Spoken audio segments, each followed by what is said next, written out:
मेरे दादा दादी यहाँ के राजा रानी थे क्या? नहीं नहीं नहीं, वो सब तांत्रिक थे। हाथ पकड़िए, उठो। अरे मेरे ऊपर क्यों चढ़ गए हो? योगेंद्र आचार्य पाटलिपुत्र के राजा परशुराज के दरबार में पंडित थे। पंडित थे, राजा ने हवेली योगेंद्र जी के नाम कर दी थी। अरे यार, उनको बोला था कि तुम और तुम्हारी पूरी पीढ़ियां यही रहेंगी। मंगलपुर को बुरी बुरी बुराइयों से बचाने के लिए। अरे यार, उठता क्यों नहीं? लोग कम और कहानियां ज्यादा इस गांव में। अरे क्या कर रहे हो? अरे मुझे उठा। अरे उठा लो, ये तो छोड़ो। उठो उठो उठो उठो। कितना वजन है? वो देखिए, चोगले की गाड़ी है। कहाँ है चोगले आजकल? नहीं नहीं, गाड़ी के कंपनी का नाम है शेवरोले। हाँ वही। ये गाड़ी चलती है? नहीं, थोड़ी खींचनी पड़ती है। तो कल 2 बैल लाके बांध दो इसमें, मैं ऊपर बैठ के चला लूंगा। और दरवाजा खोलो जल्दी। ठीक है।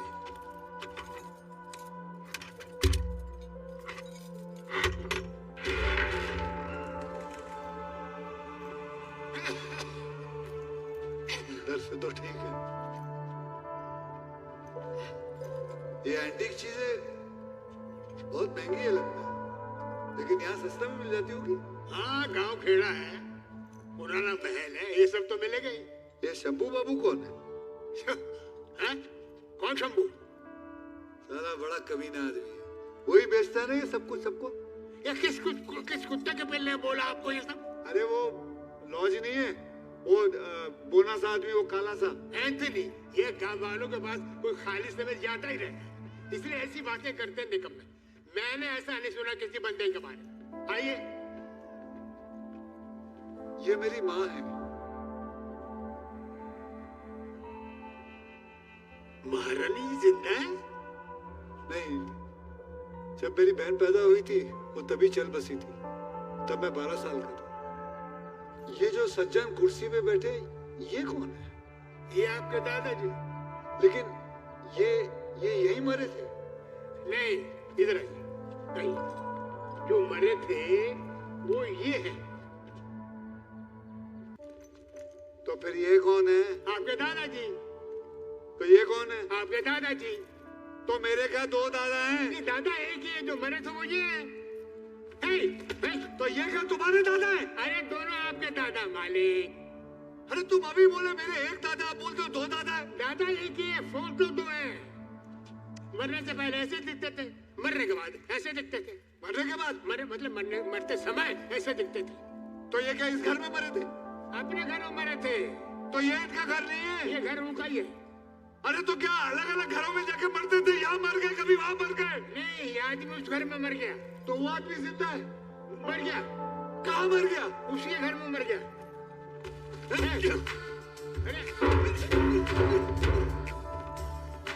एक बात बताओ, ध्यान से सुनना।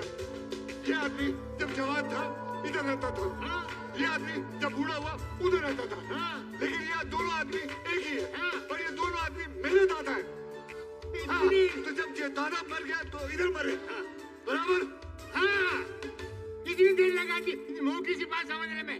खोपड़ी में भूसा भरा है क्या? ठीक है, आगे बोलिए। आपके दादाजी यहाँ से निकल गए जब उस महल पे किसी भूत ने कब्जा कर लिया।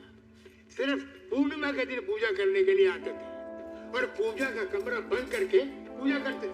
अब टोपी कहाँ है? टोपी? अरे वो छोड़ो, पूजा का रूम कहाँ है? ये रहा।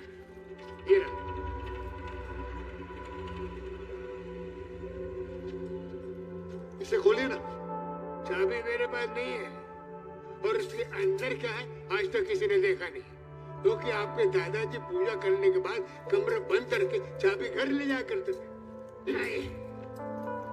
ये कमरा क्यों बंद कर रखा वहाँ का? वहाँ क्या भूत प्रेत कपड़ा बदल दिए क्या? नहीं, भूत प्रेत वहाँ नहीं आते, वो तो महल के पीछे वाले जंगल में आते हैं, इसलिए उस जंगल को पिशाच वन कहते हैं।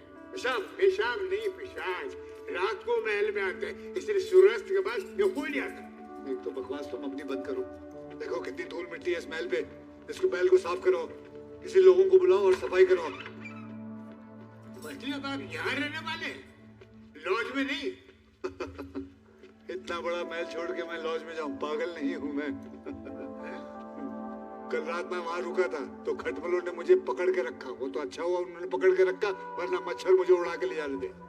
मैं नहीं जा रहा कहीं भी, मैं यहीं रुकूंगा। अरे साहब ऐसा मत करो मालिक, सालों पहले 3 सिक्योरिटी गार्ड खोए थे, एक ने छत से कूद के जान दे दी और दोनों पागल हो गए। बोला था यहाँ पे उसके बाद कोई नहीं रुकता सिवा भूतों के। बकवास बंद करो, जो मैं कह रहा हूँ वो मेरी बात सुनो। एक काम करो, सबसे पहले लॉज से जाके मेरे कपड़े ले आओ, समझे? और उसके बाद अपना कपड़े ले आना। क्या बह रहे हो क्या? सुनाई नहीं दे रहा? सिर्फ अब एक बार बोलूंगा, चाहिए तो अपनी किताब निकालो और उसमें लिख लो, फटाफट लिखो। हाँ।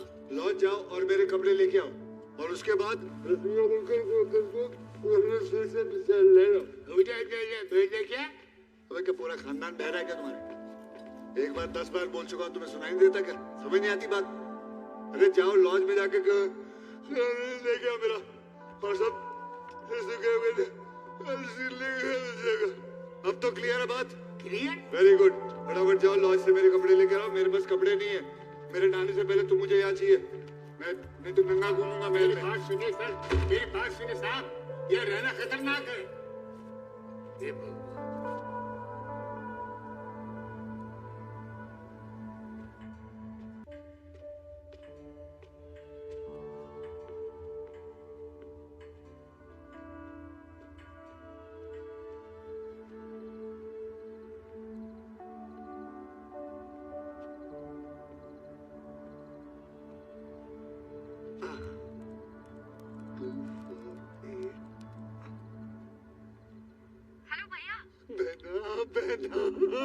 तू बिलीव नहीं करेगी क्या पैलेस मिला है। बकिंगम पैलेस से 2 कमरे कम होंगे, बस थोड़ा कूड़ा कटकट है वो साफ करना, बस वो कर देंगे।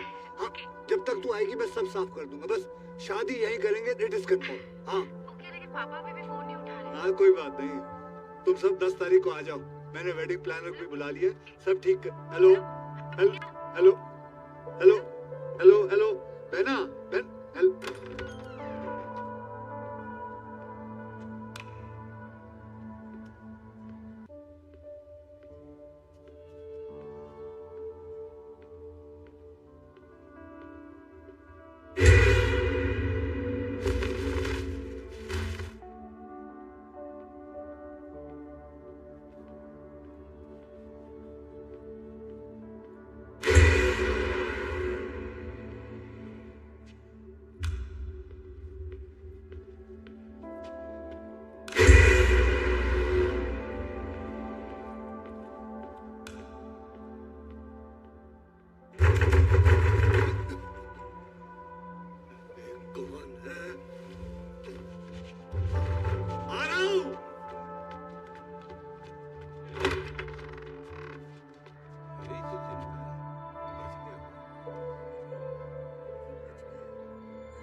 सुबह सुबह इतना हल्ला क्यों मचा रखा तुमने? हाँ यहाँ आके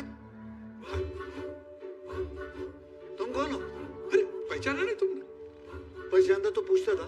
अरे आप ही ने तो बुलाया था। मैंने कब बुलाया? जगदीश माणिकचंद रूप कमल केवल रामानी फ्रॉम करोल बाग दिल्ली, आपका वेडिंग प्लानर। ये तुम्हारे अकेले का नाम है? इन सब का नाम है? मेरे अकेले का।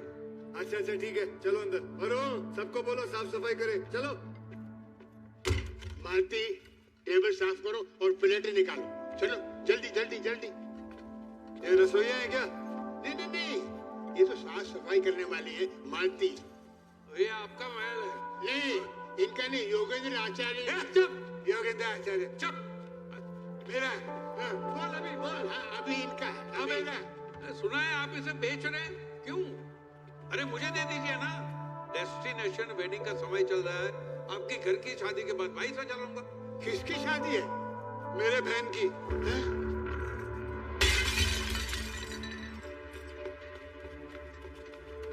ये सब लोग क्यों भाग रहे?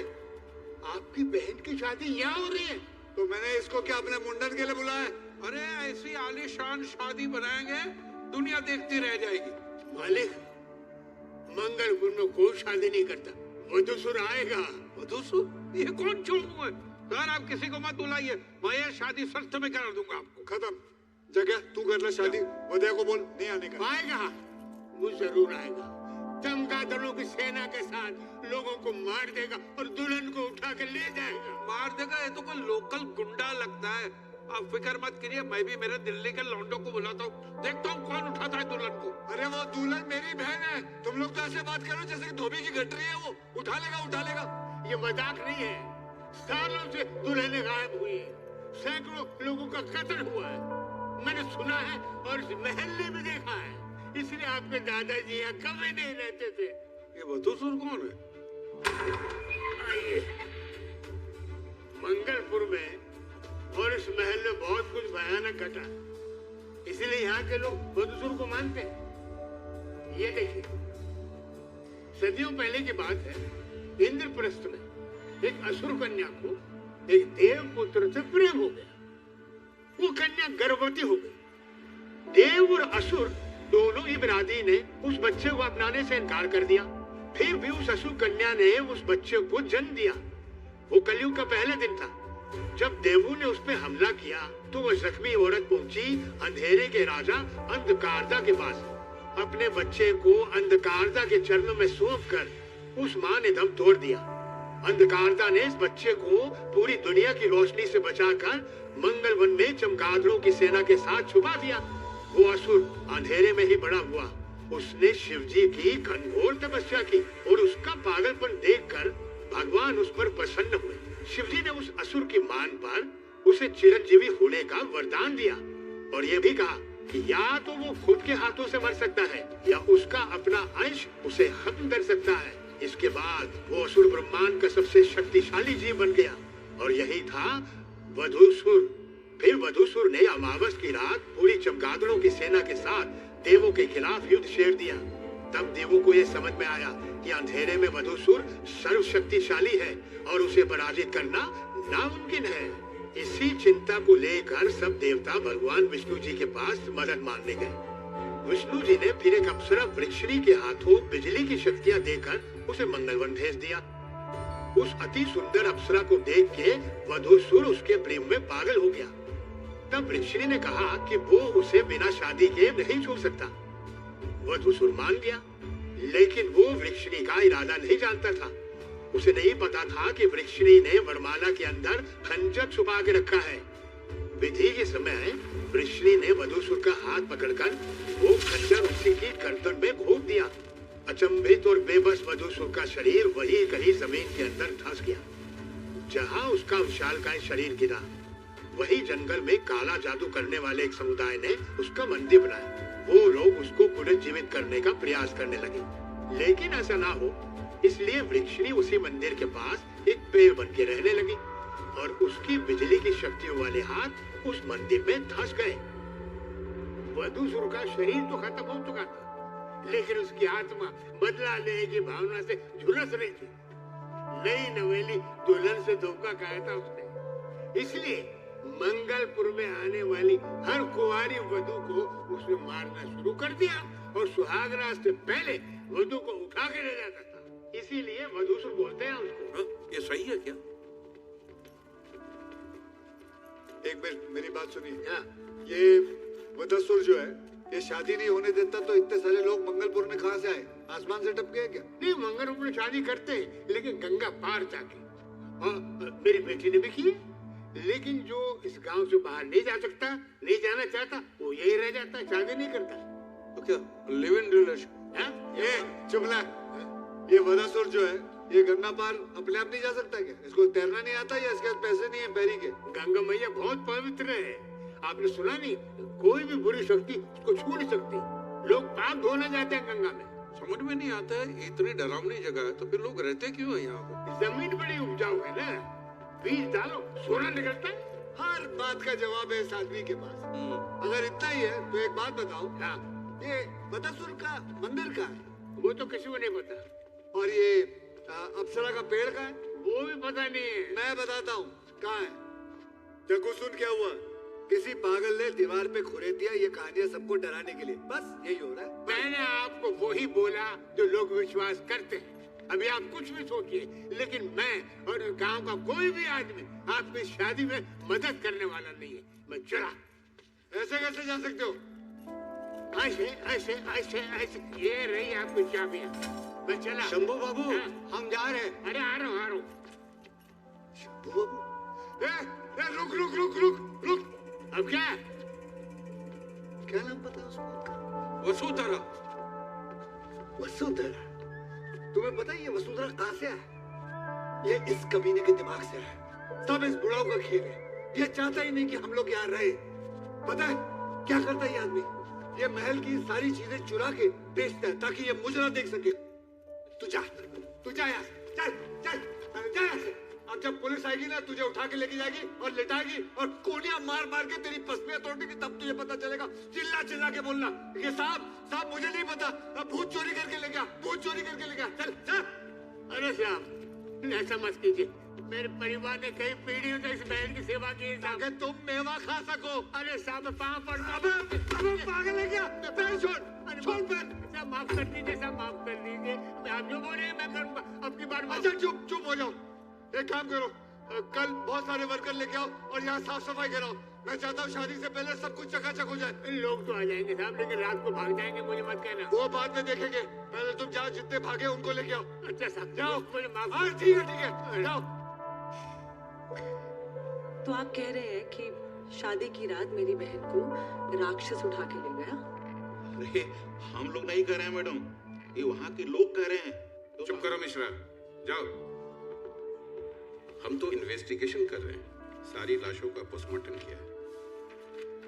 ये देखिए, नाखून मारना, दांत ककड़ना, ऐसा लगता है किसी जंगली जानवर का काम है। कोई चीता या शेर भी हो सकता है, या भालू। बहुत जानवर है यहाँ पे। और वैसे हमें सिर्फ 4 लाशें ही मिली हैं, उसमें आपके चाचा और बहन की लाश नहीं है, लापता है वो। तो आप मुझे कब कंफर्म करेंगे कि मेरे बहन और चाचा कहाँ हैं भी कि नहीं? मेरे बहन के ससुराल वाले जो बच गए थे वो भी कह रहे उन्होंने कुछ नहीं देखा। तो उस रात हुआ क्या था? मैडम, जब हमें पता चलेगा तब हम आपको बताएंगे, लेकिन तब तक आप बस इस केस के बारे में बात मत कीजिए। हम नहीं चाहते इस इन्वेस्टिगेशन में कोई रुकावट आए।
चाय मिले तो लेकर आ। क्या बोला? तेरे बाप ने चाय की दुकान खोली है क्या? ऐट क्यों रहा है? चाय मांगी, कोई खजाना नहीं मांगा है। तुझे पता भी है मैं कौन हूँ? क्यों तुझे नहीं पता तू कौन है? नौकर। नौकर? महाराज हूँ, यहाँ का महाराज, समझे? यूं झुक के बात कर कुत्ते। महाराज? हाँ। तो तेरा मुकुट और राजदंड कहाँ है? दिखाओ राजदंड। देखेगा राजदंड? नहीं, तू राजदंड देखेगा मेरा? राजधान दिखाऊं तेरे को? चला कमरे में दिखाता हूँ। आजा, आजा। क्या हो गया फिर से? साले को मेरा राजधान देखने का है। विश्वास नहीं होता कि मैं यहाँ का महाराज हूँ। बता उसको। मालिक है, मालिक। तमीज से बात करो। मालिक अच्छा लड़का है, नाम बता। सुंदर है? किसने रखा ये नाम? बाबूजी ने। अंधे थे क्या? नहीं, हाँ, मैंने प्यार से बल्ली कह के बुलाते। लुल जैसा आदमी है, इसको लुल्ली कह के बुलाया करो। बल्ली बाजवा। मुझे इस आदमी की शक्ल अच्छी नहीं लगती। मामा, मैं यहाँ लड़की देखने नहीं आया हूँ, काम कर रहा हूँ, इलेक्ट्रीशियन हूँ। देखा देखा देखा कितनी बदतमीजी से बात कर रहा है। हालांकि लोमड़ी जैसी शक्ल है। नहीं नहीं, इसका शक्ल लोमड़ी जैसी है, लेकिन दिल इसका बछड़े जैसा है। आप टेंशन न ले। मेरे कुछ लोग आ गए हैं, बाकी के लोग कल आ जाएंगे। इसका नाम रागिनी है, बहुत अच्छा खाना बनाती है। वो सब ठीक है, लेकिन इन सबको बोलो कि मुझसे तमीज से बात करे और मुझे मालिक बुलाए। रेलवे स्टेशन पर सुना कि इस हवेली में भूत है। पहले नहीं था, अब आया है। तुम्हें डर लगे तुम मेरे कमरे में सो जाना। ये आदमी एक ही ऐसे एक क्या होता? औरतों का शौकीन। सर, आप ये फिक्र ना करें, मुझे पता है इन सबको कहाँ रखना है। यहाँ 200 रूम है, कहीं भी फिट करवा दो सालों को। पीछे अगर फिट नहीं हुए तो पीछे कुआं है, वहाँ फिकवा दो। साला सोने नहीं देते तुम लोग। जब से आया तंग करके रखा पागलों ने। ये महाराज का माला खाली।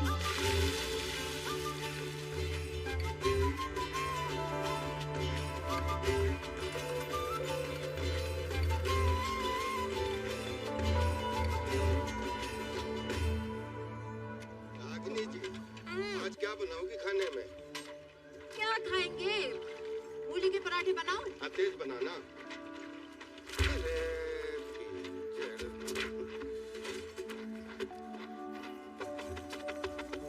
थोड़ा पानी धो लेता।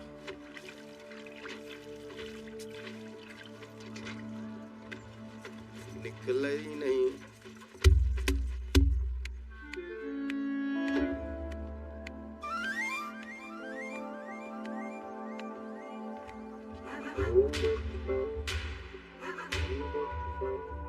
तू तेज बनाना, फिर उसमें मिर्ची डालना। आप तो बावर्ची हैं। मैं तो ऑलराउंडर हूँ। स्मेल को कंजर खाना बना रखा है। दम आलू खा के मेरा दम ही निकल गया था।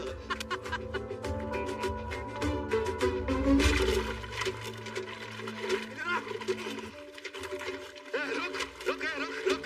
साले रुक। ये गंदी हरकत तो यहाँ नहीं कर सकता। अरे गलती से गंदा हो गया था, इसलिए साफ कर रहा था। तुम तो लड़की हो, तुम्हें तो शर्म आनी चाहिए। ऐसी अश्लील हरकत करते हुए शर्म नहीं आई तुम्हें? मूली का पराठा बनाना सिखा रहे थे। हे राम, ऐसे अश्लील काम को यहाँ मूली का पराठा बनाना कहते हैं। ऐसे गंदे लोगों को काम पे रखने के लिए मुझे चप्पल पड़नी चाहिए। काम कर, चप्पल उतार, मेरे मुंह पे मार मार मार, मार मुझे, मार।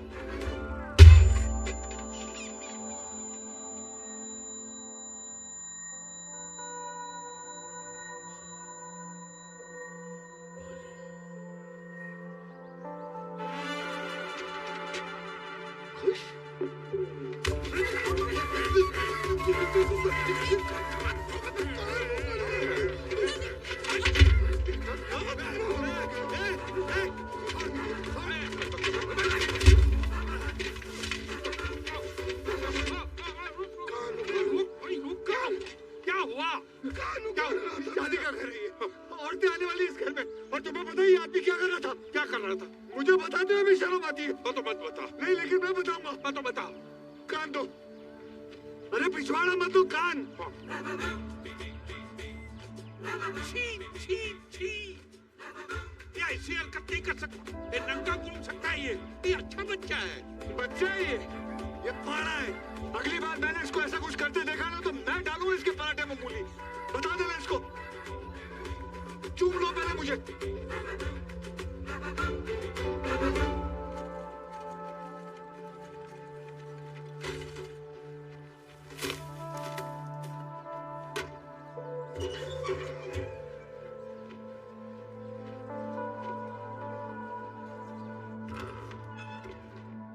बात समझते नहीं है। एक एक रुपया कमाने के लिए कितनी मेहनत करनी पड़ती है।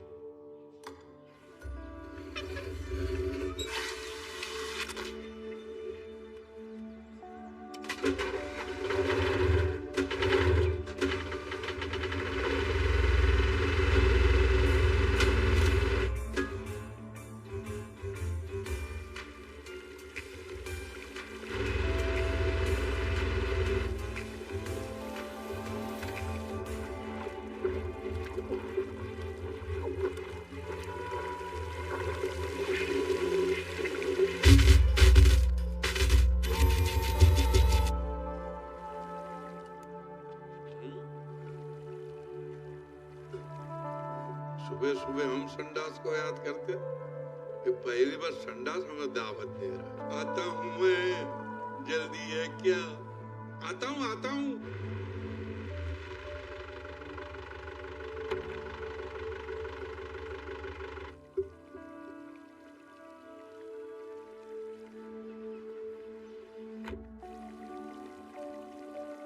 ठंड में ऐसे गरम रोटी जैसे टॉयलेट चाहिए।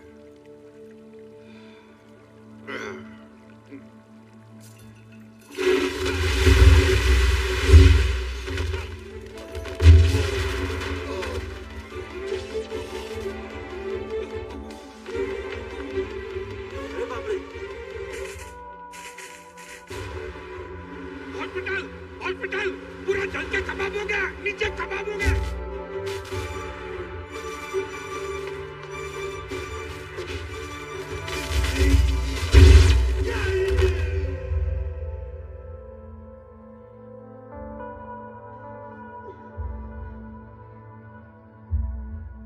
सी क्या अश्लील हरकत है?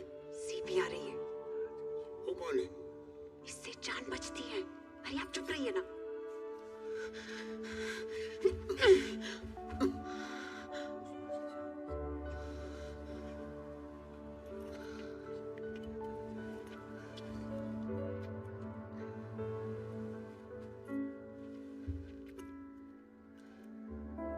क्या हुआ? तुम्हें दूसरी लाइफ मिली है। दूसरी लाइफ मतलब? तुम मर गए थे।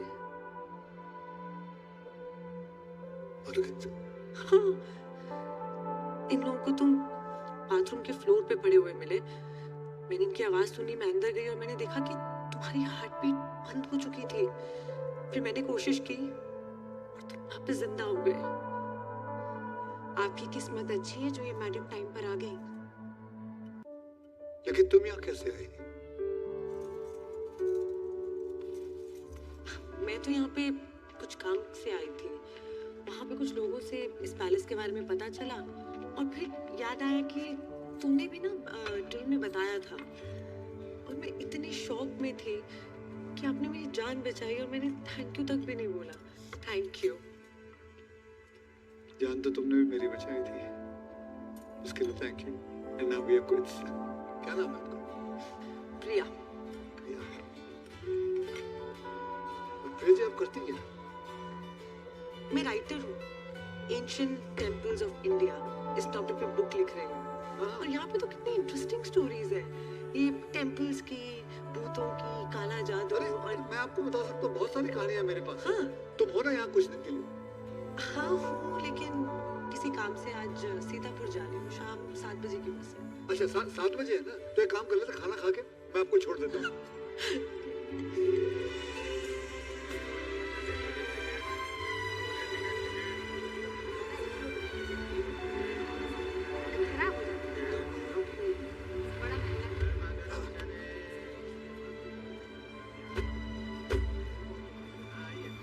सुनो, 13 तारीख को मेरी बहन की शादी के लिए टाइम निकाल के आ जाना। उससे पहले ही आ जाऊंगी। कुछ और भी जगह है वो भी देखनी है ना। बाय। आ जाना, मुझे अच्छा लगेगा और तुम्हें मजा भी आएगा। ठीक है। Okay bye.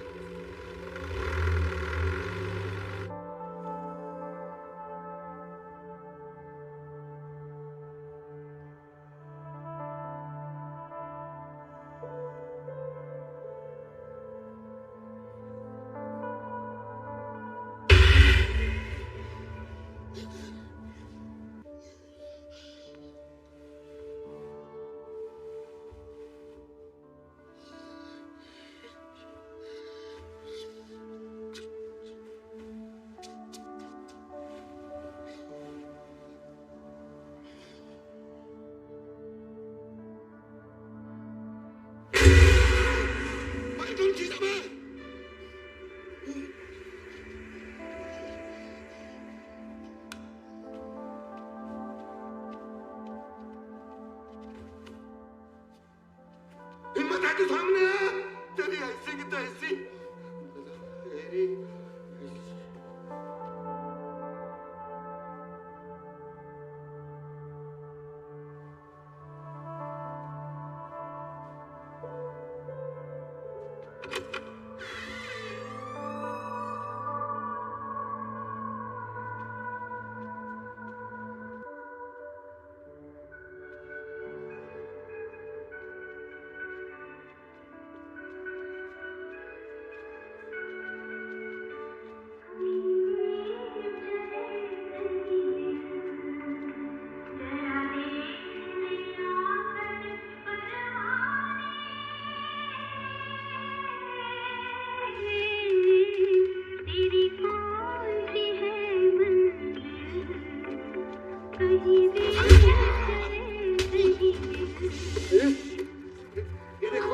देखो इसे, आधी रात को संगीत सभा कर रहा है लोगों को डराने के लिए।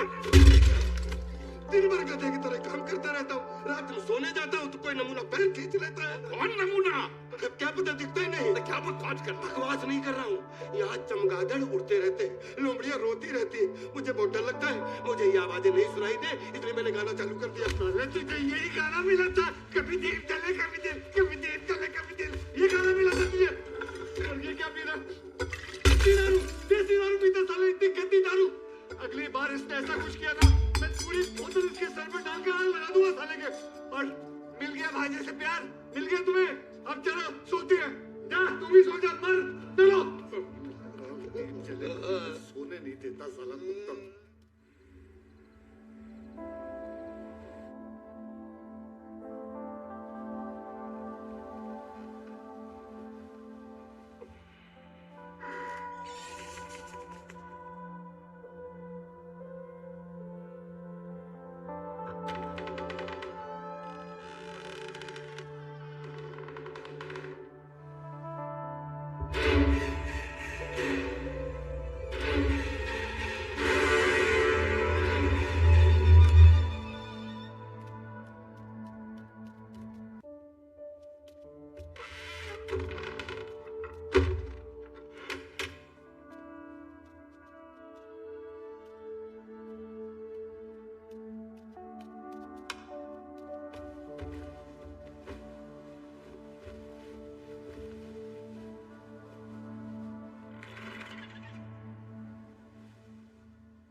वो महल के डॉक्यूमेंट्स काली के पास क्यों पड़े?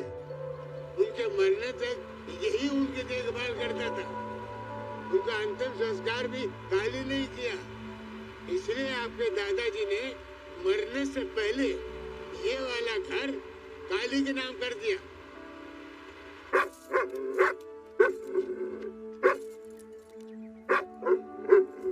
काली, ये नहीं, वो काली। चुप रहो। तुम्हारे दादाजी ने मरने से पहले कहा था ये सारे पेपर्स तुम्हें देने के लिए, देख लो। सुने, ये बल्ली, वो काली काली, हाँ काली।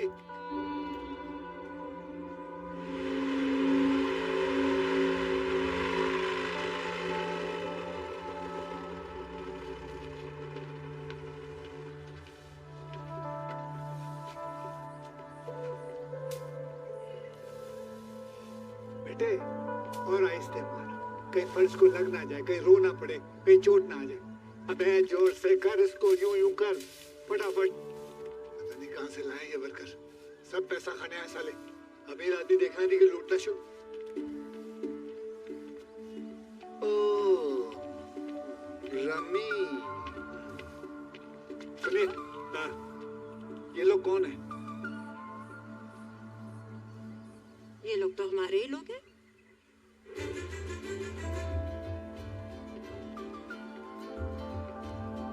निकल जाओ यहाँ से सब लोग। नहीं जा रहे? जग्गू, जग्गू, लो एक और कुंभकर्ण यहाँ। क्यों चिल्ला रहा है? क्या हो गया? क्यों चिल्ला रहा है? साले कैसे जुआरी मजदूर लेके आया तू? कहाँ पे टाइम पे ताश खेल रहे हैं ये लोग? कौन खेल रहा है? बोलो।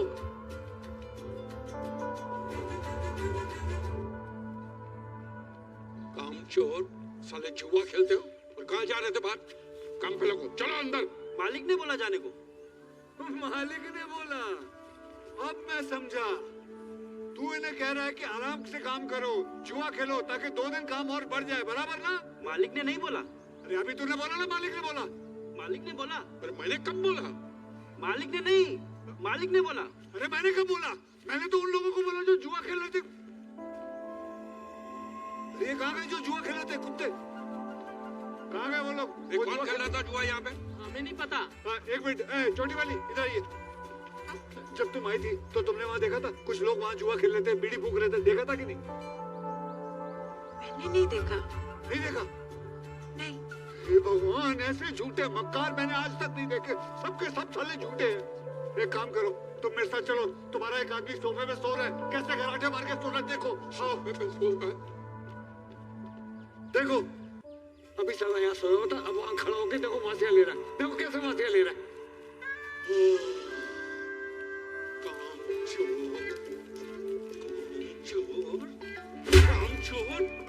काम के टाइम सोता है? मैं कब सोया? मैं तो रात में भी नहीं सोया। अरे इसको क्यों मार रहे हो?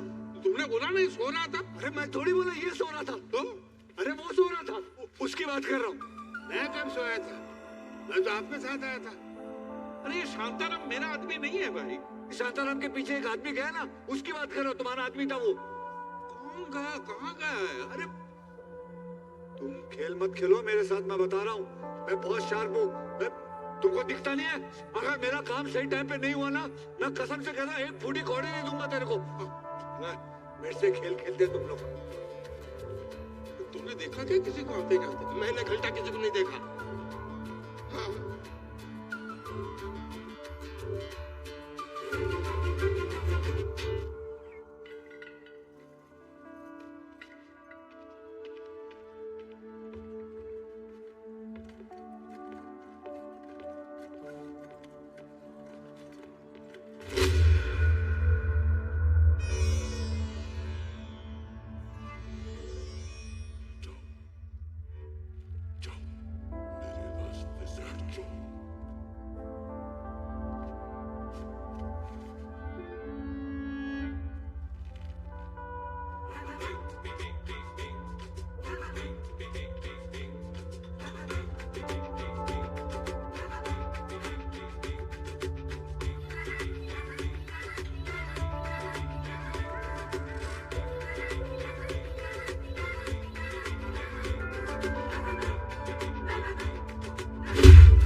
जब से आया आपको उसकी शक्ल पसंद नहीं है, इसका मतलब ये नहीं कि लौंडियाबाज है। तुम्हें मुझ पे विश्वास नहीं है? नहीं है, नहीं है, नहीं है। जो चीज मैं अपनी आंखों से नहीं देखता, मैं नहीं मानता वो है। तुमने दुबई देखा है? नहीं। तो क्या दुबई नहीं है? साले तेरी साइड ले रहा हूँ, तू हंस रहा है मुझ पर। इस नाली के कीड़े में कितनी गंदगी है एक दिन बताऊंगा मैं। ये महाराजा है कि महाटुच्चा? जा जा काम कर।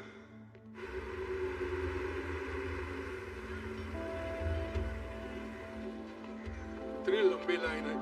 पोस्ट ऑफिस है कि थिएटर है? एक काम करो, तुम जरा दिल्ली फोन करो। फ्लावर डेकोरेटर से बात करो और भाव-ताव करना, अच्छी तरह करना। अपने मन का पैसा मत दे देना। टेंशन मत लो, मैं हूँ।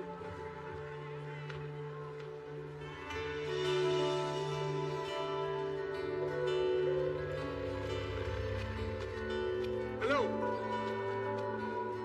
तुमने कैसे देख लिया मुझे? दूर से देखा तो मैंने कहा शायद तुम ही हो। नजदीक आके तो कंफर्म हो गया। तुम यहाँ क्या कर रहे हो? वही अपनी बहन की शादी करवाने आया हूँ। बहुत सारे कॉल्स करने थे क्योंकि घर के फोन से तो दिल्ली का कॉल लगता नहीं है, और जो मेरा मोबाइल है उसका नेटवर्क नहीं चलता बराबर। शादी तय हो गई? क्या हो जाता तुम्हें? बताया तो था तुम्हें। हाँ, हाँ, मैं लेकिन यहाँ पे सब लोग कह रहे हैं ना कि मंगलपुर में शादी नहीं करनी चाहिए। सब लोग कह रहे हैं ना, तो तुम क्यों करवा रहे हो? एक तो तुम राइटर हो और ये इन सब बातों पे विश्वास करिए, ये सारी कहानियों पे विश्वास करिए। सच भी तो हो सकती है। हाँ, और तुम्हें नहीं लगता कि भूत सच में होते हैं? घंटा होते हैं भूत सच में, भूत सच में होते हैं। ये वदसूर, ये टेम्पल, ये वो अप्सरा का पेड़, तुमने देखा कभी? एक्चुअली मैं यहाँ वदुसे के टेम्पल के बारे में सबसे पूछ रही थी। फिर किसी ने नहीं देखा क्या वो? क्योंकि होता ही नहीं है।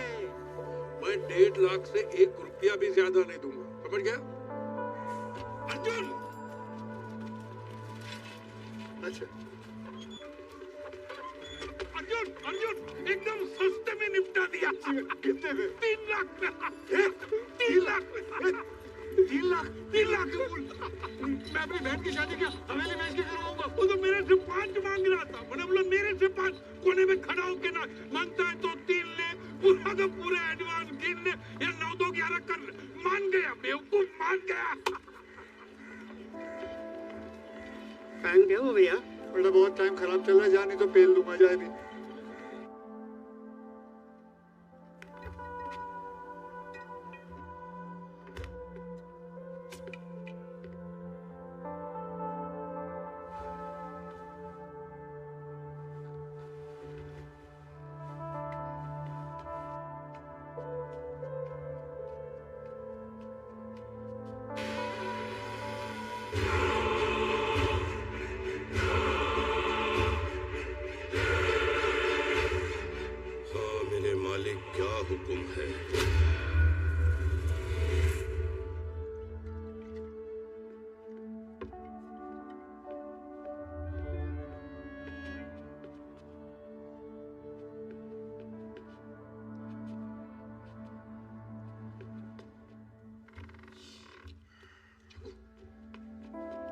तुमको दिखाता हूँ। क्या क्या तुमको मालूम है ना तुम्हारा भांजा क्या करता है? अरे चप्पल जल्दी पहना। अरे कहाँ गया वो? कौन? अरे तेरा भांजा।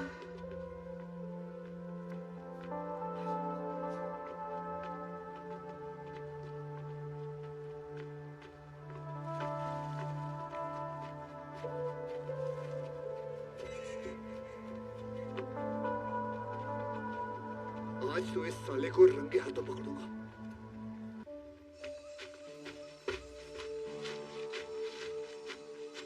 ये आधी रात को कहाँ जाते हैं?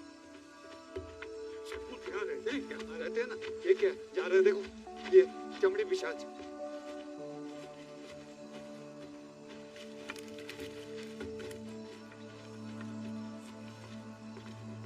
ओ भाई साहब, यहाँ पिशाच विशाच रहते हैं क्या? पता नहीं बेटा, मैं तो कल ही मरा हूँ। अकेले क्या बड़बड़ा रहे हो? चलो। अरे नहीं, मैं उससे पूछ रहा था कि वो पिशाच क्यों है कि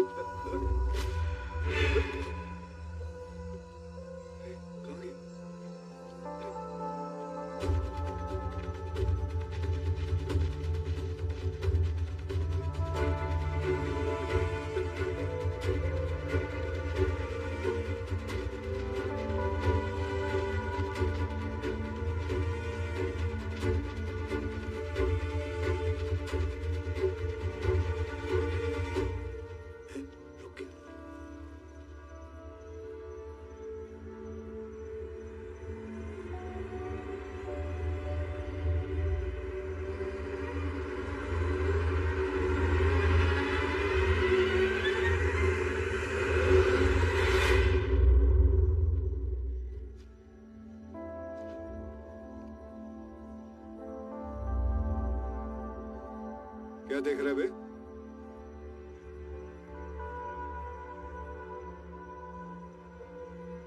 वो है बधूसुर के मंदिर का कलश।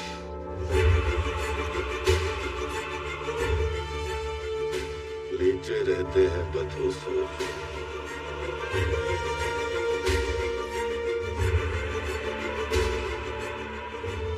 वो रहा वृक्षणी का पेड़।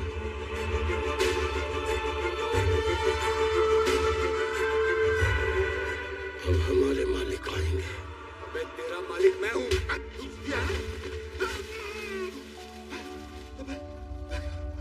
गया मैं।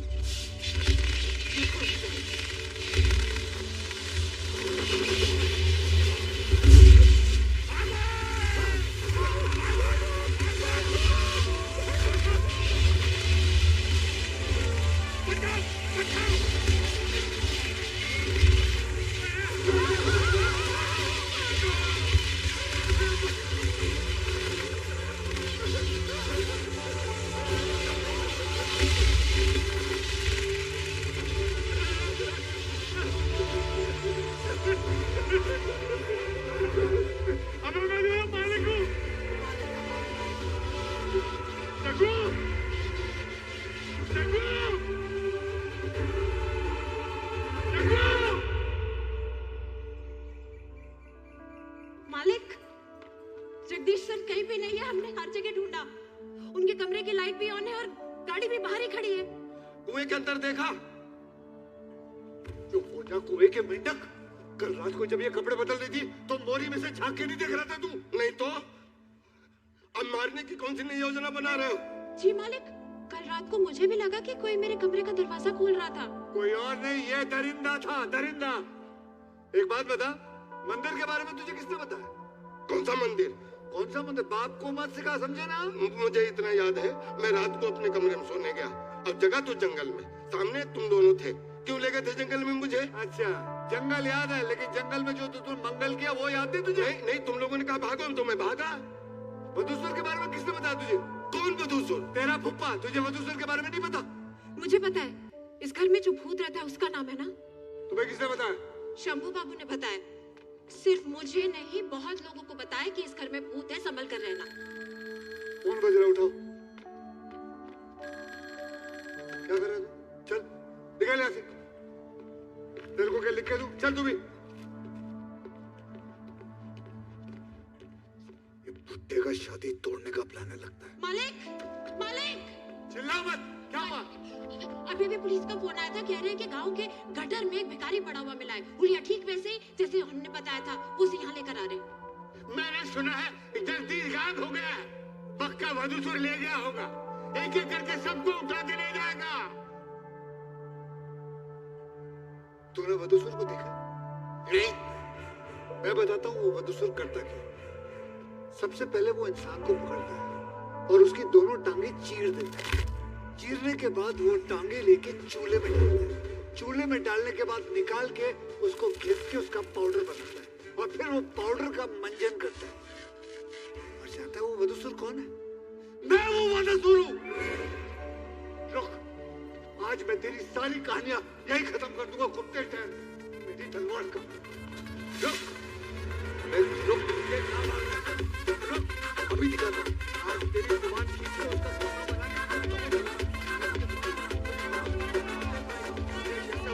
को याद रखने के लिए मेरे मुंह में तोड़ने भरा जूता पड़ना चाहिए। रुक जा बुड्ढे।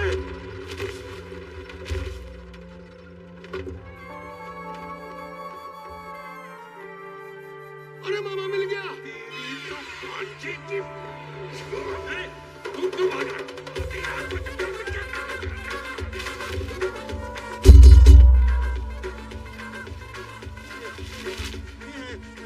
आज के बाद अगर तूने वधूसुर का नाम लिया इस महल में तो मुझसे बुरा कोई नहीं होगा। वधूसुर मेरा मामा नहीं है, वो इधर है। फिर से बोल। वो इधर है। फिर से बोल। वो इधर है।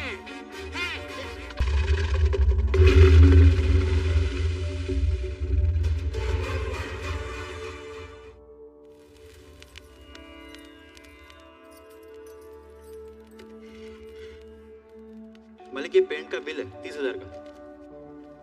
कम कर, ये 3 को 9 बना के 90,000 का नया बिल बना देंगे। क्या 9 लाख का बना दूं क्या?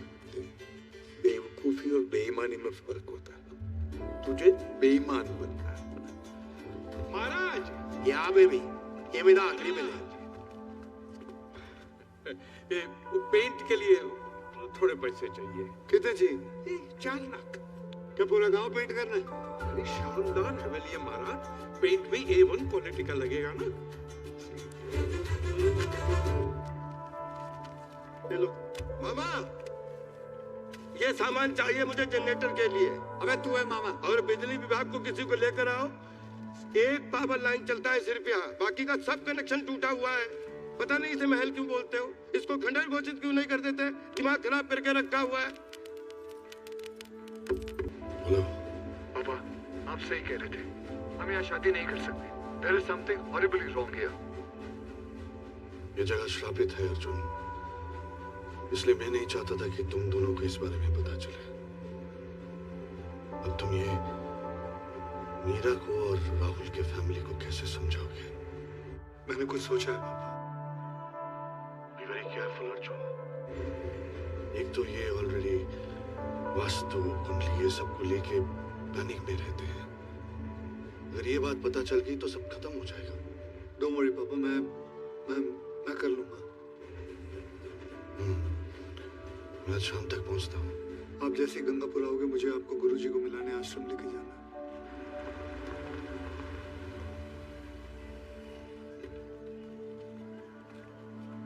हेलो मीरा, अरे मैं तुम्हें ही कॉल करने वाला था। एक बैड न्यूज है यार, हम यहाँ शादी नहीं कर सकते। यहाँ प्रॉब्लम चल रही है। मेरा यहाँ बहुत बड़ा तूफान आया हुआ है। सारे रोड जो है वो ब्लॉक हो चुके हैं। रेलगाड़ियाँ जो है वो यूटर्न लेके वापस जा रही है। बाहर देखो तो कीचड़ ही कीचड़ है। तेरी बुढ़िया यहाँ आएगी वो फिसल के मर जाएगी। अरे मुझे भी तो दुख हो रहा है। मैं भी तो इतने दिनों से यहाँ बैठ के तैयारियां कर रहा हूँ। कोई बात नहीं, सेम मुहूर्त में किसी मंदिर पे शादी करवा देंगे या कोई और मुहूर्त ढूंढ लेंगे। भैया आपको पता है ना उनके पास टाइम नहीं है। मेरा यहाँ तो आवाज सुनाई नहीं दे रही। यहाँ तूफान आया हुआ है, कितना तेज गिर रहे हैं, खिड़कियाँ खड़खड़ा रही है। बहुत बड़ा प्रॉब्लम है। अरे मेरी बहन सुन, खम्बा पकड़ नहीं तो गिर जाएगा। अरे भैया क्या कर रहे हो? अरे रो मत बहने, सब ठीक हो जाएगा। मैं कर रहा हूँ ना। मिस्टर अर्जुन आचार्य, चिल्ला मत, मैं बात कर रहा हूँ।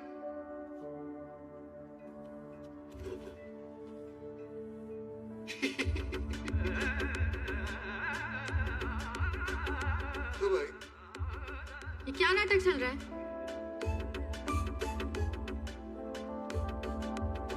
बहन डर गई, बहन डर गई, बहन डर गई, बहन डर। तुझे क्या लगा मैं तेरी शादी नहीं करवाऊंगा? पगली है क्या? देख देख मैंने कैसे सजा के रखा हुआ है। ये देख सामने, ये गेंडे का फूल और ये आनंद का फूल और कुछ पागल। ये देख कितने सारे गेस्ट भी बुलाए मैंने। वो मेरे साथ आए। अच्छा तेरे साथ आए? अच्छा नमस्ते नमस्ते बेटा। शादी हो रही है कि नहीं? हाँ हो रही है। हो रही है ऐसे नहीं होता, हो रही है ऐसे होता है। मेरे गर्दन में बहुत चाहिए, हो रही है क्या तो रहा हूँ। लेकिन आप ही ने तो कहा था कि शादी नहीं हो सकती। कब? कल। भैया अरे ये पागल है। मैं इसको बोलता कुछ हूँ, ये सुनता कुछ है, ये करता कुछ और है। लेकिन यहाँ पे शादी नहीं हो सकती ना। क्यों? ये बड़ा अजीब सा घर है, लोग चिल्लाते रहते हैं। मैं चिल्ला, या पिछवाड़ा जल जाता है। मैंने जलाया। वो तो सुनाएगा। आ गया ना यार, बधू आ गई। ससुर कौन है? ससुर आइडिया का प्रॉब्लम। चलो गोविंद महाराज की भविष्यवाणी एकदम सच हो गई। उन्होंने मेरी कुंडली देख के कहा था, कई एक दिन तू बड़े से महल में महारानी बन के मरोगी।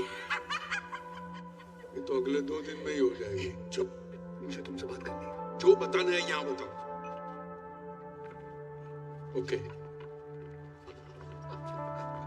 ये बार फैसला क्यों बदल रहे हो? अबे छोड़, क्यों कर रहे हो यहाँ पे शादी? तो क्या करूं? अब सब लोग आ गए तो शादी नहीं करवाऊं। तो भूत का क्या करोगे? भूत का क्या करोगे? अरे भूत की बात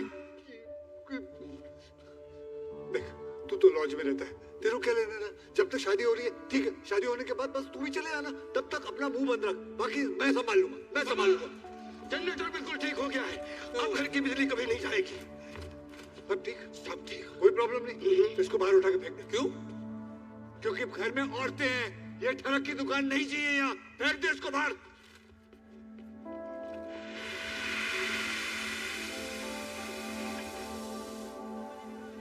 अर्जुन,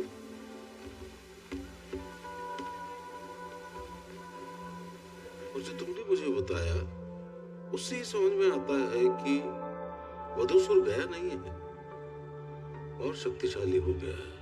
बहुत अचंभित करने वाली बात है ये, क्योंकि दुष्यंत गुरुजी की मृत्यु तक ऐसा कुछ नहीं हुआ था मंगलपुर में। इसका अर्थ ये है कि उसे किसी ने फिर से जगा दिया है। तो अब क्या करें?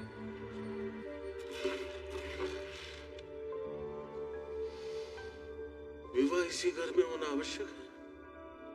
गुरुजी, लड़के के ज्योतिषी ने कहा है कि अगर शादी इस घर में नहीं हुई तो फिर कहीं भी नहीं हो सकती। फिर तो एक ही उपाय है, आपको मुहूर्त का समय बदलना होगा। विवाह दिन में 12 बजे संपन्न करके अंधेरा होने से पहले पहले वर वधू को गंगा माता को पार करना होगा। सबसे मुख्य बात यह कि जो भी बातें हमने यहाँ की हैं वो यहाँ से बाहर नहीं जानी चाहिए और लड़के वालों को इसकी भनक भी नहीं लगनी चाहिए, नहीं तो उन्हें लगेगा कि ये परिवार श्रापित है। विधि पूरी होने तक कुछ भी गलत नहीं होगा, ये मेरा वचन है। परंतु तुम्हें अपने दादाजी का पूजा कक्ष खोलना होगा। जल्दी से जल्दी उसकी चाबी ढूंढो। गुरुजी, चाबी उनकी घर भी होगी। आशीर्वाद आशीर्वाद। गुरुजी, अपने हाथ के नीचे क्या छुपा रखा है? पारसी मृत्यु के स्तंभ में है। इसका अर्थ है कि 12 वधुओं की बलि दी जा चुकी है। एक बलि और वधु सुर पुनर्जीवित। इस प्रश्न कुंडली के अनुसार परिवार में 1 या 2 मौतें निश्चित हैं और इस फलादेश से बच निकलना नामुमकिन है।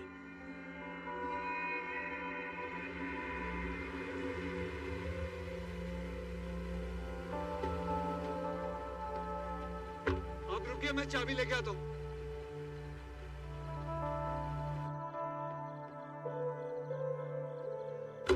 कोई है? जी, मैं अर्जुन आचार्य। नमस्ते जी, मुझे क्या चाहिए? मुझे दादाजी के पूजा वाले कमरे की चाबी चाहिए थी। यहाँ कोई चाबी नहीं है, जो था तुम्हें दे दिया। जी जी, एक मिनट, मेरी बात सुनना। अगर आप मेरी मदद कर दें, ऊपर कहीं ना कहीं अलमारी के अंदर या कहीं भी कहीं पड़ी होगी, क्योंकि दादाजी जो है वो पूजा करके चाबी यहीं लेके आते थे। नहीं बोला ना? भाई साहब, आप समझ नहीं रहे हैं। यहाँ कोई चाबी नहीं है। जाओ, निकलो।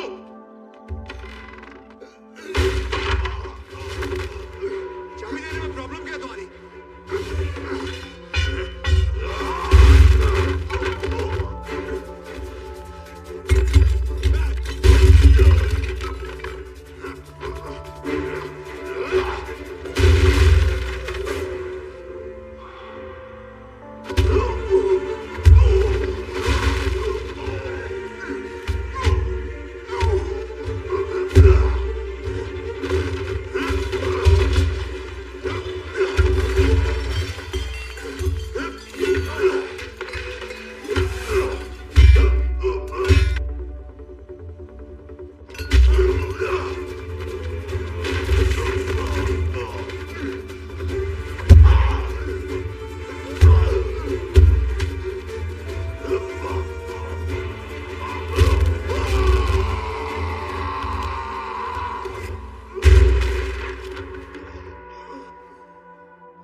छोड़ दो उसे और निकल जाओ।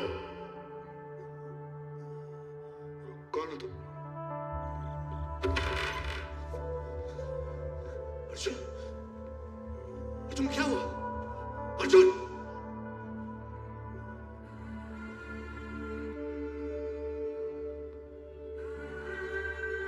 मैंने कहा ना, निकल जाओ।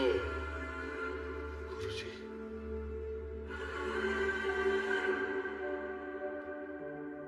अब जिंदा है? मैं यहाँ तुम्हारी पहेलियां बुझाने नहीं खड़ा हूं। तो आपका मरना एक नाटक था। अगली बार निशाना चूकेगा नहीं वासुदेव। मेरे बेटे की जान से ज्यादा कीमती मेरे लिए कुछ नहीं है।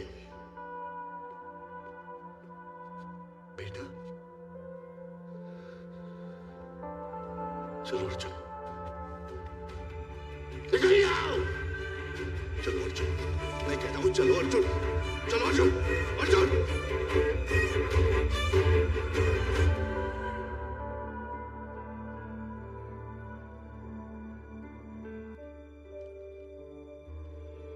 आप मुझे जवाब क्यों नहीं दे रहे हो? दादाजी जिंदा है और आप उन्हें गुरुजी कह के बुला रहे। मेरी समझ में नहीं आ रहा क्या हो रहा है। मैंने अपनी पत्नी से वादा किया था, उनके बच्चों के श्रापित कल के बारे में उन्हें पता नहीं चलने दूंगा। सोचा था कि ये शादी होने के बाद मैं तुम्हें लेके यहाँ से हमेशा हमेशा के लिए चला जाऊंगा। अर्जुन को सत्य बताने का समय आ गया। जो भी तुमने मुझे बताया था, इसे भी बता दो। कौन सा सत्य?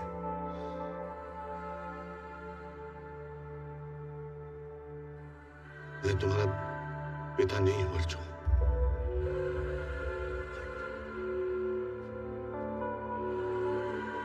मैं और माधव दुष्यंत गुरुजी के शिष्य थे और माधव उनका बेटा था। उस समय मंगलपुर सांस्कृतिक और आध्यात्मिक गतिविधियों का केंद्र था। देश के अलग अलग हिस्सों से लोग वहां वेद, उपनिषद, नृत्य, संगीत ये सब सीखने के लिए आते थे। हम सब भी वहां गुरु गोपाल दास आश्रम में सीख रहे थे।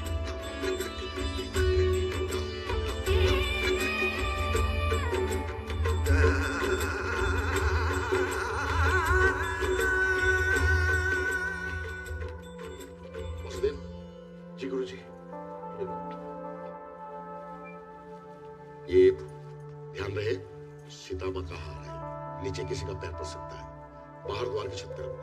जी गुरुजी।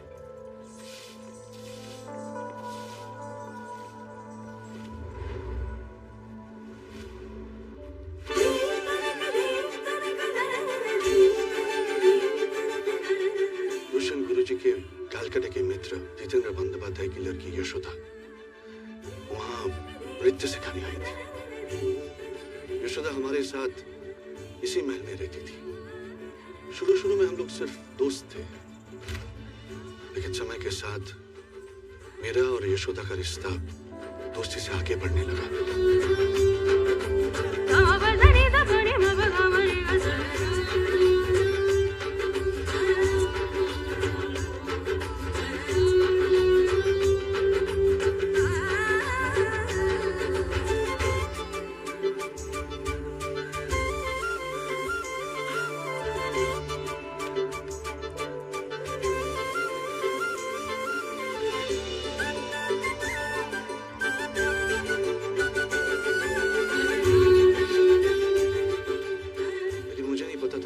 मेरे अलावा और कोई भी है जिसे यशोदा अच्छी लगती है।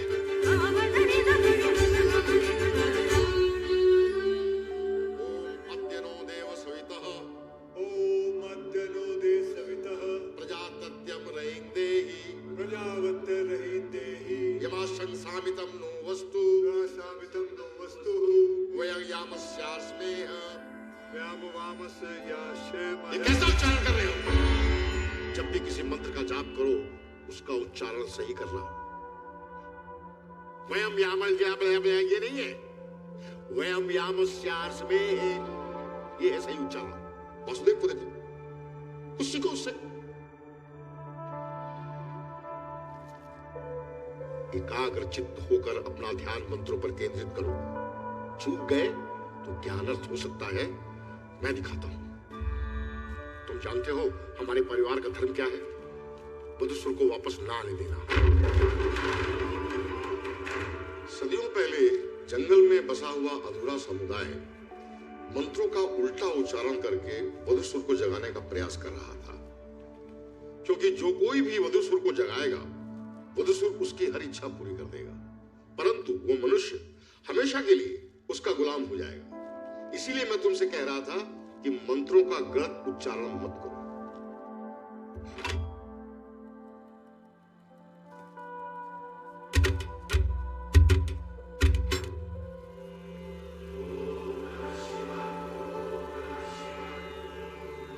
उन दिनों हमारे पूर्वज बहुत सारे पंडितों को एक साथ इस कमरे में बिठाकर सूर्यास्त से लेकर सूर्योदय तक मंत्रों का जाप करवाते थे, ताकि वो श्लोक यहां से वधूसुर की समाधि तक पहुंचे और वो जागने ना पाए।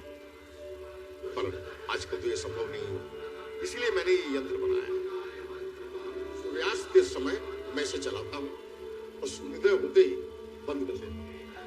इन मंत्रों की शक्ति से वधूसुर निर्बल हो जाता है। गुरुजी, तो ये दुनिया के अंत तक चलता रहेगा? नहीं, वधूसुर की मृत्यु के दिन से अगर 36,000 पूर्णिमाओं तक कोई उसे पुनर्जीवित नहीं कर पाता तो फिर वो कभी भी वापस नहीं आ सकता।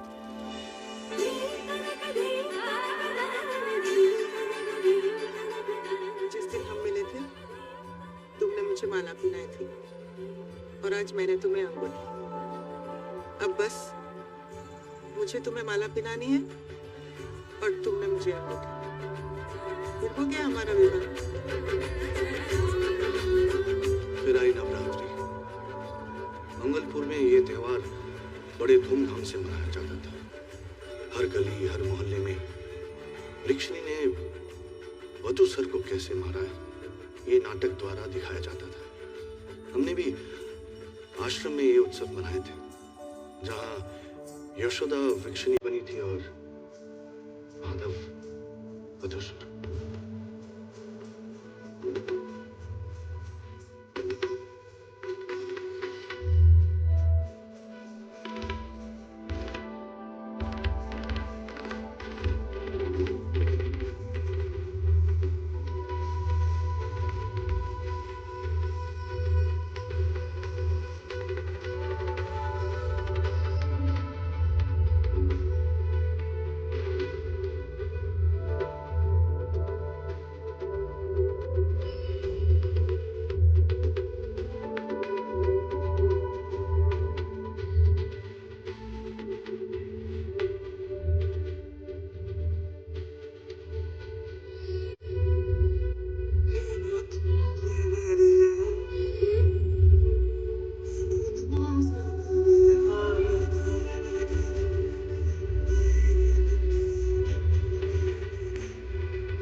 अष्टमी के इस पावन अवसर पर मैं आप सब लोगों को एक खुशखबरी देना चाहता हूं। मेरे सबसे प्रिय शिष्य वासुदेव और मेरे मित्र जितेंद्र बंदोपाध्याय की सुपुत्री यशोदा ने मुझे बताया कि वो दोनों एक दूसरे को चाहते हैं।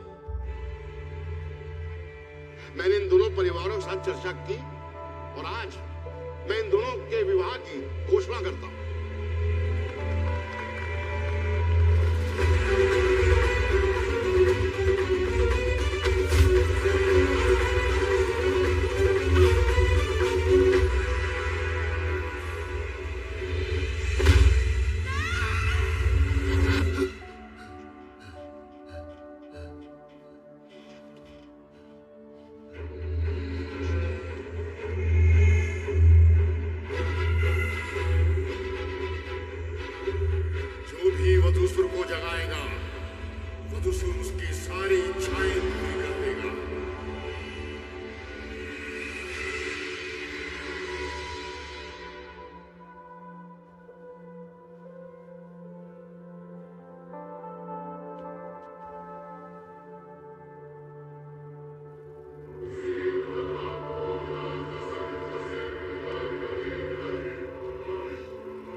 अपराध तुमने क्यों किया? क्योंकि मुझे यशोदा चाहिए। आपने यशोदा को मुझसे छीन लिया, उसके सामने मेरा अपमान किया। आपने हमेशा अपने शिक्षा की तारीफ की और अपने बेटे की बुराई। आपकी वजह से यशोदा मुझसे दूर चले गई, लेकिन वो मेरी है। अगर आप मुझे यशोदा नहीं दे सकते तो मत दीजिए। मधुसूर मुझे देगा, मधुसूर देगा मुझे। माधव बेटा, तुम्हें जो चाहिए मैं दूंगा। ऐसा अनर्थ मत करो बेटा, इस मधुसूर को मत जगाओ। मैं तुम्हारे हाथ जोड़ता हूँ बेटा, तुम्हारे पाँव पड़ता हूँ बेटा। इस मधुसूर को मत जगाओ बेटा, ऐसा अनर्थ मत करो बेटा, ऐसा अनर्थ मत करो।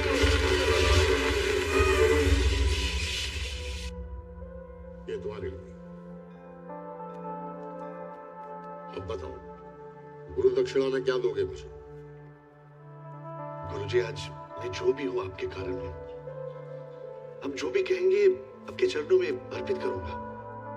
तो यशोदा को भूल जाओ, यही तुम्हारी गुरु दक्षिणा है। क्या कह रहे हैं गुरुजी? क्योंकि माधव उसे चाहता है। तुमने मुझे वचन दिया है वासुदेव, अब यदि तुम पीछे हटे तो मैं तुम्हें श्राप दे दूंगा। उसके बाद तुम जीवन में कभी सुखी नहीं रह पाओगे। ऐसे मत कहिए गुरुजी।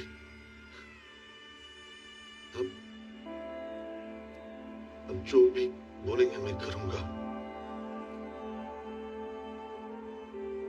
तो फिर एक और वचन दो, आजीवन ये किसी को पता नहीं चलना चाहिए, यशोदा को भी नहीं, कि मैंने तुमसे गुरु दक्षिणा में क्या मांगा था।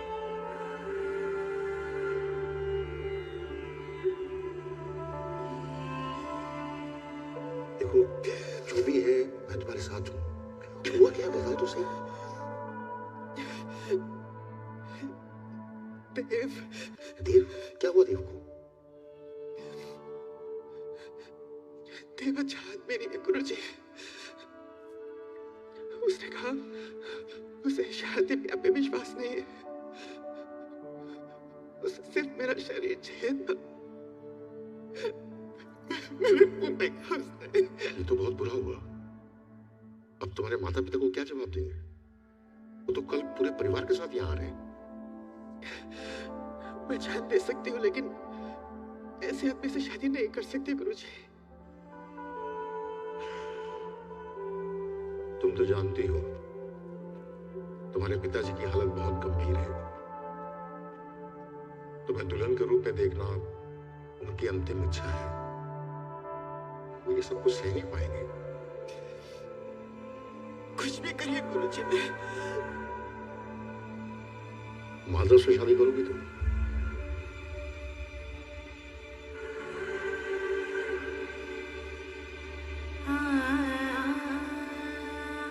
यशोदा ने माधव से शादी कर ली। उस दिन के बाद गुरुजी आश्रम कभी नहीं आए। मैंने भी मंगलपुर छोड़ने का मन बना लिया था। आखिरी बार जब गुरुजी से मिलने गया, मैंने उनकी आंखों में एक अजीब सा डर देखा था। वो डर था वधूसुर के वश से उनके बेटे को मुक्ति ना दिला पाने का।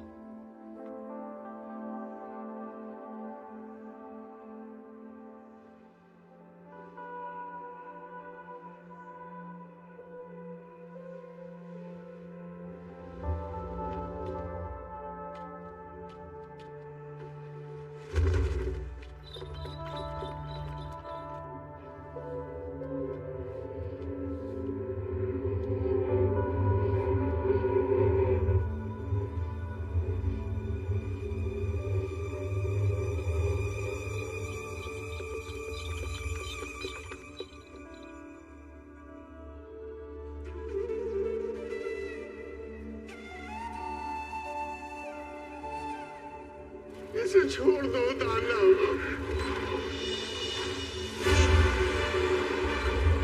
छोड़ दो मेरे बेटे को। तुम चाहो तो मेरे प्राण ले लो।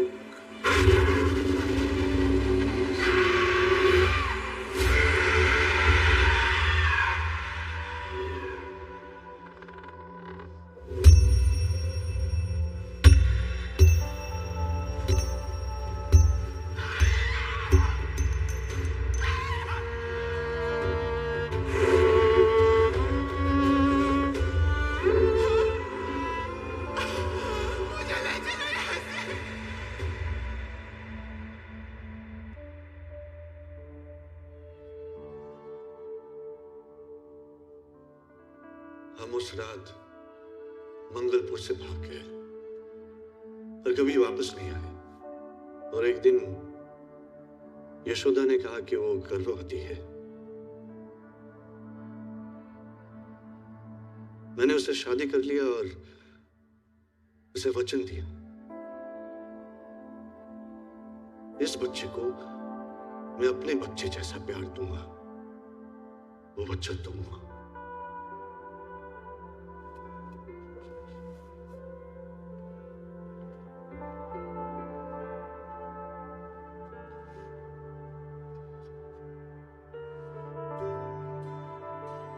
सिर्फ बच्चा पैदा करने से कोई मर्द बाप नहीं बन जाता।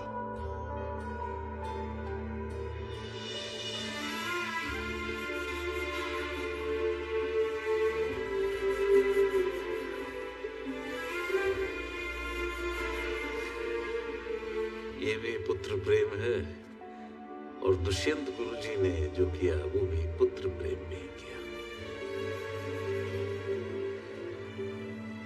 ये जो भी हो रहा है ये सब उन्हीं का रचा हुआ षड्यंत्र है। दुष्यंत गुरुजी ने जो भी कहा सत्य। ये देखो, इस कलयुग काल की 36,000 पूर्णिमाओं में से केवल 2 पूर्णिमाएं बची हैं, और यदि इन 2 पूर्णिमाओं तक वधूसुर वापस नहीं आता, दुष्यंत गुरुजी अपने पुत्र को उसके श्राप से कभी मुक्ति नहीं दिला पाए। उन्हें पता था कि मंगलपुर में विवाह नहीं हो सकता, लेकिन उन्होंने लोगों से यह कहना शुरू किया कि मंगलपुर में विवाह हो सकता है, कुछ भी अनिष्ट नहीं होगा। इतने प्रोत्साहन के बाद भी जब कोई आगे नहीं आया तो उन्होंने अपनी मृत्यु का नाटक रचा ताकि तुम लोग यहां आ सको, क्योंकि वो तुम्हारे बारे में सब कुछ जानते थे। ये भी कि तुम्हारी बेटी की शादी होने वाली है। उन्होंने जाल बुना और तुम लोग आए। माधव के अंदर कौन सी शक्तियां हैं ये मैं पूर्ण रूप से नहीं कह सकता, पर मैं उसे रोकने का पूरा प्रयास करूंगा। हमारी योजना कभी विफल नहीं होगी। आप विवाह की तैयारी की। आपका धन्यवाद गुरुजी। नाम की है गुंजड़ी ओ सुंदरी ओ सुंदरी, तेरे नाम की है मुंदरी ओ सुंदरी ओ सुंदरी, तेरे नाम की है गुंजड़ी। का दिया था तो तुम लोगों ने बदल के दिन का कैसे किया? हिम्मत कैसे हुई तुम्हारी? नहीं महाराज, जैसा उनके परिवार के गुरु वशिष्ठ ने कहा हमने बिल्कुल वैसा ही किया। ये मेरा अपमान है, सरासर अपमान। और जिस घर में मेरे शब्दों का सम्मान नहीं होता उस घर में मैं नहीं रुकता। चला मैं, जो चाहे करो, जैसा चाहे करो। महाराज गुस्सा मत करिए, हमें माफ कर दीजिए। अब तक हमारा जो भी भला हुआ है वो आपकी वजह से ही हुआ है। आप जैसा कहोगे वैसा ही होगा, वरना ये शादी नहीं होगी।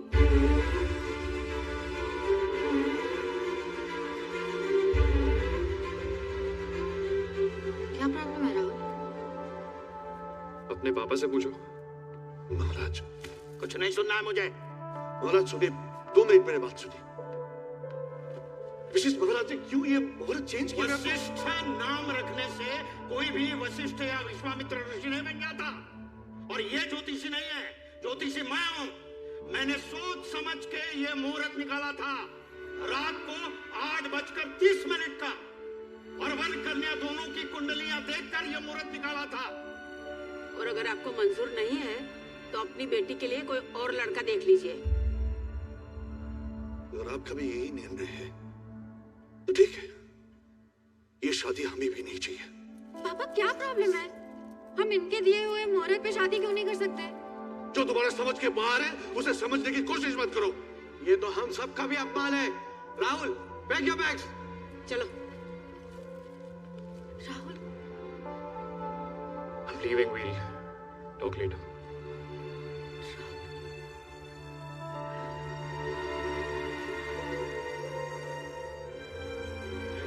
अब तो बोल दो, what is the real problem?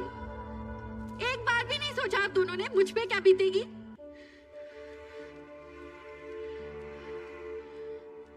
आज तक आपने मेरे लिए जो भी किया, बेटी होने के नाते मैं बस ये कर सकती हूँ कि मैं राहुल से शादी नहीं करूँ। मेरी बहन चित्रा, हम दोनों जुड़वा थे।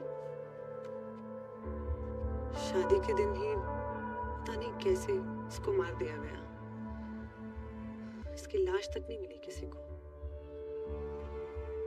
शायद ये सच्चाई मैं कभी जान ही ना पाऊं।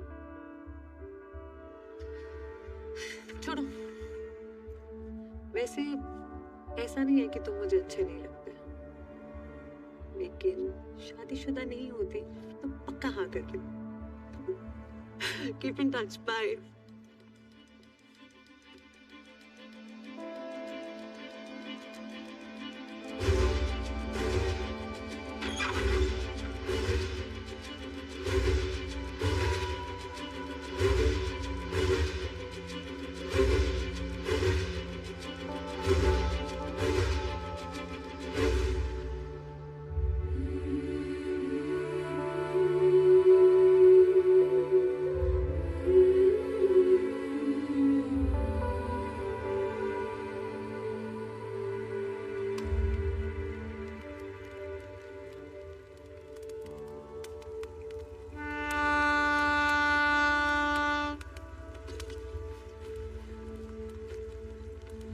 जी सब समझ आ गया।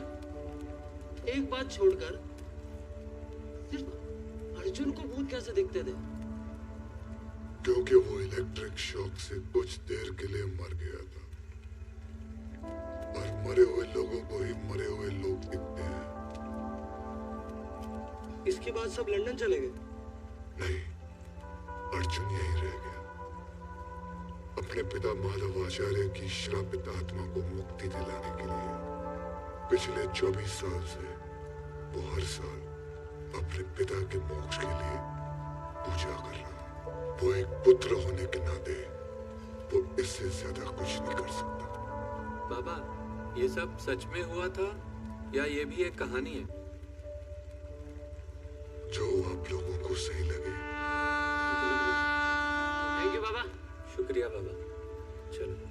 सुनो बच्चों, जिंदगी में खुश रहो, अपना ख्याल रखो, लेकिन एक बात मत भूलो। आज की इस वीडियो में हम बात करेंगे चाइना की लंबी, गहरी और एक दूसरे से जुड़ी हुई तारीख के बारे में। चाइना दुनिया की सबसे पुरानी सभ्यताओं में से एक है, जिसका आगाज हजारों साल पहले येलो रिवर सिविलाइजेशन से होता है। ये नदी उन लोगों को पानी, जमीन और जिंदगी देती थी जहां से पुरानी चाइनीज सोसाइटी का पहला निजाम तैयार हुआ।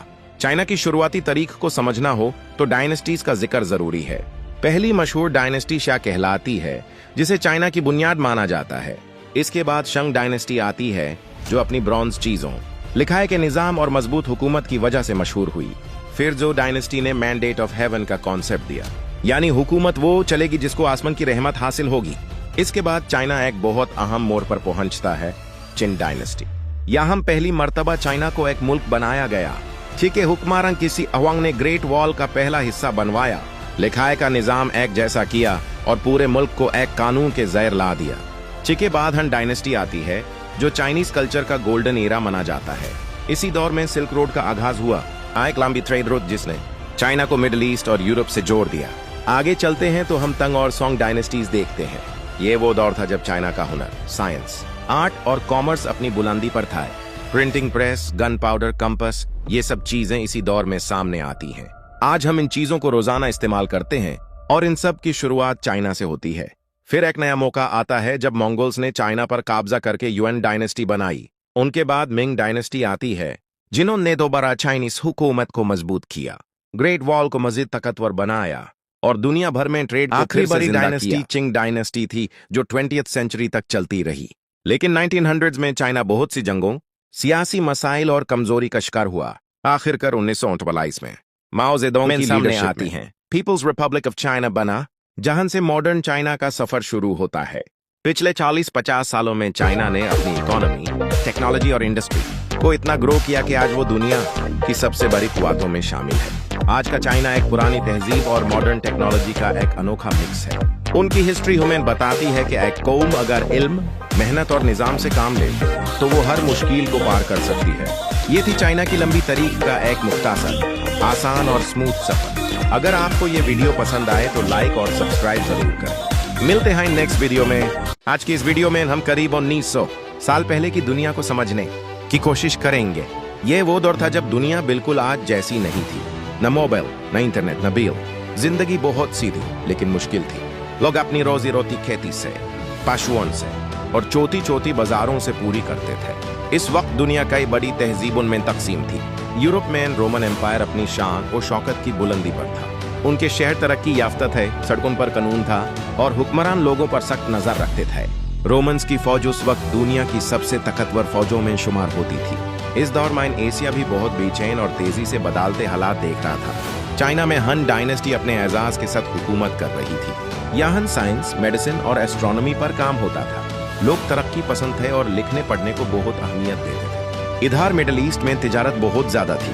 कैरावन राउट जैसे कि सिल्क रोड मुल्कों को आपस में जोड़ रहा था। चीन से रेशम, हिंदुस्तान से मसलाई और रोम से सोना वहां के बाजारों तक पहुंचता था। ये रास्ते सिर्फ तिजारत का जरिया नहीं थे बल्कि लोगों के जहां साइंस और सोच भी यही रास्तों से एक जगह से दूसरी जगह पहुंचती थी। हिंदुस्तान में इस वक्त बहुत सी रियासतें अपनी जगह पर मौजूद थीं और यहाँ धर्म, इल्म और कला का बहुत जखीरा पाया जाता था। मंदिरों और शेख्स के मरकाजों में इल्म का सफर जारी था। 1900 साल पहले की दुनिया का एक खास पहलू यह भी था कि लोग तबीयत से ज्यादा खौफजदा रहते थे। बीमारियां नाम थीं, इलाज कब।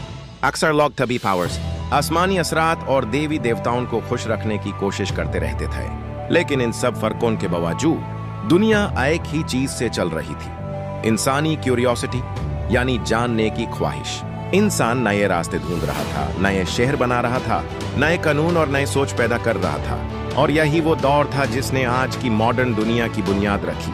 आज हम जिस साइंस, ट्रेडिंग और शहरी जिंदगी का हिस्सा हैं, इस सब की जड़ें 1900 साल पहले के दौरों में मिलती हैं।